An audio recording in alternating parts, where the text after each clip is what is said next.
بسم اللہ الرحمن الرحیم۔ اہل بیت کے فضائل روایتوں اور احادیث میں بے شمار ہیں، جسے اگر ایک جگہ جمع کیا جائے تو شاید ایک ایسی کتاب تصنیف ہو جائے گی جو کتابوں کی تاریخ میں سب سے زرخیم ترین ہوگی۔ آل محمد صلی اللہ علیہ وسلم کی بزرگی، فضیلت، واقعات، تعلیمات اور کرامات کا ایک ذخیرہ موجود ہے جو مسلمانوں کے لیے مشعل راہ اور ہدایت کا سرچشمہ ہے۔ اس ویڈیو میں ہم حضرت محمد صلی اللہ علیہ وسلم کے عطرت کے دو پھول اور جگر گوشے رسول امام حسن اور حسین علیہ السلام کے بچپن کے حالات اور واقعات کے متعلق جانیں گے۔ نیز حضرت محمد صلی اللہ علیہ وسلم اور صحابہ اکرام کا امام حسن اور حسین علیہ السلام سے عقیدت اور محبت کے واقعات بھی پیش کیے جائیں گے۔ ناظرین، اگر آپ کو ویڈیو اچھی لگے تو ویڈیو کو لائک کریں اور چینل کو سبسکرائب بھی کریں۔ سن 3 ہجری کو مدینہ منورہ میں حضرت علی رضی اللہ عنہ اور حضرت فاطمہ رضی اللہ عنہا کے گھر امام حسن علیہ السلام کی پیدائش ہوتی ہے۔ نبی صلی اللہ علیہ وسلم کو جب خبر ملتی ہے تو آپ صلی اللہ علیہ وسلم تشریف لاتے ہیں اور آپ صلی اللہ علیہ وسلم اپنے نواسے کا نام حسن رکھتے ہیں، جبکہ شعبان 6 ہجری کو امام حسین علیہ السلام کی ولادت ہوئی۔ نبی صلی اللہ علیہ وسلم اپنے دونوں نواسوں کا نام حضرت ہارون علیہ السلام کے بیٹوں کے نام یعنی شبیر اور شبر کے نام پر رکھا، اور یہ ایسا نام تھا جسے اللہ تعالیٰ نے اہل عرب کے ذہنوں سے چھپا رکھا تھا۔ آپ صلی اللہ علیہ وسلم نے فرمایا، حسن اور حسین جنتی ناموں میں سے 2 نام ہیں۔ امام حسن اور حسین نے نبی صلی اللہ علیہ وسلم کی آغوش رحمت میں پرورش پائی۔ نبی صلی اللہ علیہ وسلم خود اپنے دونوں نواسوں کی تربیت فرمایا کرتے تھے۔ آپ صلی اللہ علیہ وسلم کو اپنے نواسوں سے بے پناہ محبت تھی۔ حضرت انس رضی اللہ عنہ روایت کرتے ہیں کہ جب نبی صلی اللہ علیہ وسلم سجدے پر ہوتے تو امام حسین آپ صلی اللہ علیہ وسلم کی پشت پر سوار ہو جاتے، لہٰذا آپ صلی اللہ علیہ وسلم اپنے سجدے کو طویل کر دیا کرتے تھے۔ ایک موقع پر جب آپ سے عرض کیا گیا، اے اللہ کے رسول، آپ نے سجدہ لمبا کیوں کر دیا تھا؟ تو آپ صلی اللہ علیہ وسلم نے فرمایا، مجھ پر میرا بیٹا سوار تھا، اسی لیے جلدی اٹھنا مناسب نہیں سمجھا۔ نبی صلی اللہ علیہ وسلم نے اپنے دونوں نواسوں کی عظیم فضیلت بیان فرمائی جو خصوصی طور پر امام حسن اور حسین کو اللہ تعالیٰ کی طرف سے عطا کی گئی تھی۔ حضرت حذیفہ رضی اللہ عنہ بیان کرتے ہیں کہ میں نے ایک دن نبی صلی اللہ علیہ وسلم کو بے انتہا خوش دیکھ کر پوچھا، اے اللہ کے رسول، آپ آج اس قدر خوش کیوں ہیں؟ اس کی وجہ کیا ہے؟ تو آپ صلی اللہ علیہ وسلم نے فرمایا، اے حذیفہ، آج ایک ایسا فرشتہ نازل ہوا ہے جو میرے پاس اس سے قبل کبھی نازل نہیں ہوا تھا۔ اس نے مجھے میرے بچوں کے متعلق بتایا اور مبارکباد دی اور کہا کہ فاطمہ جنت کی عورتوں کی سردار ہے اور حسن اور حسین جنت کے جوانوں کے سردار ہیں۔ یہ دونوں شہزادے نبی پاک صلی اللہ علیہ وسلم کی آنکھوں کی ٹھنڈک تھے۔ حضرت سعید رضی اللہ عنہ بیان کرتے ہیں کہ نبی صلی اللہ علیہ وسلم کے ساتھ ایک دعوت کے لیے نکلے۔ حضرت حسین رضی اللہ عنہ گلی میں کھیل رہے تھے۔ نبی صلی اللہ علیہ وسلم لوگوں سے آگے بڑھے اور آپ نے ہاتھ پھیلا دیے۔ امام حسین ادھر ادھر بھاگنے لگے۔ نبی صلی اللہ علیہ وسلم ان کو ہنساتے رہے یہاں تک کہ ان کو پکڑ لیا۔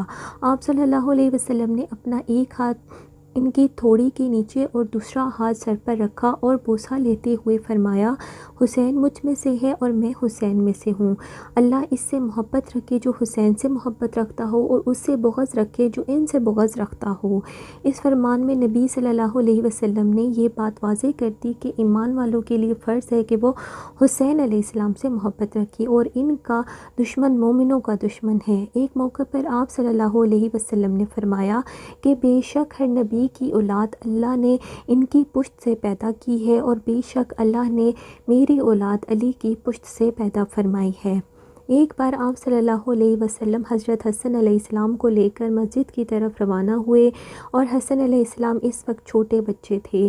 رسول اللہ مسجد کے ممبر پر چڑھے اور لوگوں کو بتایا کہ ان کا یہ بیٹا سردار ہے اور زمین پر پائے جانے والے سب معزز گھرانے سے اس کا تعلق ہے، اور بے شک اللہ ان کے ذریعے 2 بڑی جماعتوں میں صلح کروائے گا۔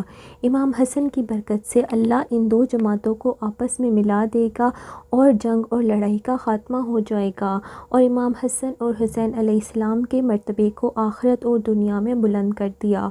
دونوں کے شہزادوں کا بچپن فقر اور تنگ دستی میں گزرا، باوجود اس کے آل محمد صلی اللہ علیہ وسلم ہمیشہ ثابت قدم رہے۔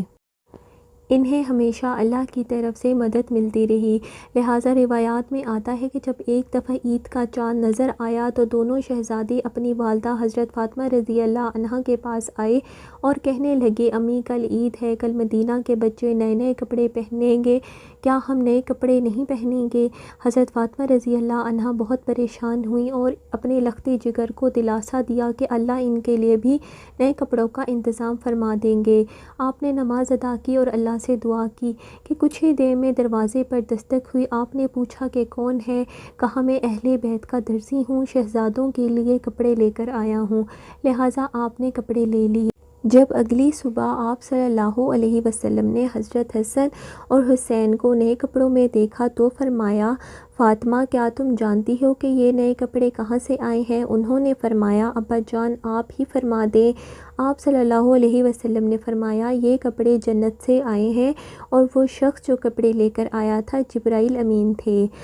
صحابہ اکرام بھی حسنین سے بے پناہ محبت اور عقیدت رکھتے تھے اور ان کی عزت و تکریم کیا کرتے تھے۔ ایک روایت کے مطابق حضرت عمر ابن خطاب رضی اللہ عنہ خلیفۃ المسلمین تھے، تو ایک دفعہ آپ ممبر رسول پر خطبہ دے رہے تھے۔ حضرت امام حسین علیہ السلام آپ کے پاس تشریف لے آئے اور آپ سے کہا، آپ میرے نانا کے ممبر سے نیچے تشریف لے آئیں اور اپنے والد کے ممبر پر تشریف لے جائیں۔ حضرت عمر نے فرمایا کہ میرے والد کا تو کوئی ممبر نہیں۔ یہ کہہ کر عمر رضی اللہ عنہ حضرت امام حسین کو اپنے پاس بٹھا لیا، پھر وہ ممبر سے اتر کر حضرت امام حسین کو اپنے گھر لے آئے اور فرمایا، اے میرے بیٹے، آپ کو یہ کس نے سکھایا؟ آپ نے فرمایا کہ کسی نے نہیں۔ حضرت عمر رضی اللہ عنہ نے فرمایا کہ اگر آپ ہمارے پاس آ جایا کریں تو یہ بہتر ہوگا۔ چنانچہ حضرت امام حسین ایک دن ان کے گھر گئے۔ حضرت عمر حضرت معاویہ سے تنہائی میں کچھ گفتگو کر رہے تھے۔ حضرت امام حسین نے دیکھا کہ حضرت ابن عمر دروازے پر کھڑے ہیں۔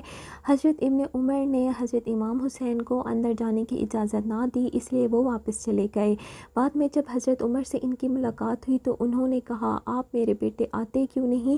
حضرت امام حسین نے فرمایا کہ میں ایک دن آیا تھا مگر آپ مصروف تھے اور آپ کے صاحبزادے ابن عمر نے مجھے اندر آنے کی اجازت نہ دی تو میں واپس چلا گیا۔ اس پر حضرت عمر نے فرمایا کہ نہیں عبداللہ، آپ حضرت عبداللہ ابن عمر سے زیادہ اجازت کے حقدار ہیں، کیونکہ ہمارے سروں پر عزت کا جو تاج ہے وہ اللہ نے آپ کے گھرانے کی ہی بدولت رکھا ہے۔ اور پھر حضرت امام حسین کے سر پر حضرت عمر رضی اللہ عنہ نے شفقت سے ہاتھ رکھا۔ اسی طرح مورخین نے لکھا ہے کہ حضرت عمر نے حضرت حسین کا وظیفہ اپنے بیٹوں سے بڑھ چڑھ کر رکھا تھا۔ اس پر حضرت عبداللہ ابن عمر نے ایک موقع پر اپنے والد سے شکوہ کیا کہ آپ مجھے حسنین سے کم وظیفہ دیتے ہیں کہ ہم دونوں کو برابر وظیفہ ملنا چاہیے۔ روایت میں آتا ہے کہ حضرت عمر نے بیٹے کی اس بات سے ناراضگی کا اظہار کیا اور فرمایا کہ تم حسین کے ساتھ برابری کی بات کیسے کر سکتے ہو؟ تم عمر کے بیٹے ہو اور وہ رسول اللہ کے نواسے ہیں۔ اگر آج تمہارا باپ امیر المومنین ہے تو وہ حسنین کے نانا کی بدولت ہے، اس لیے اس سوچ کو اپنے ذہن سے نکال دو۔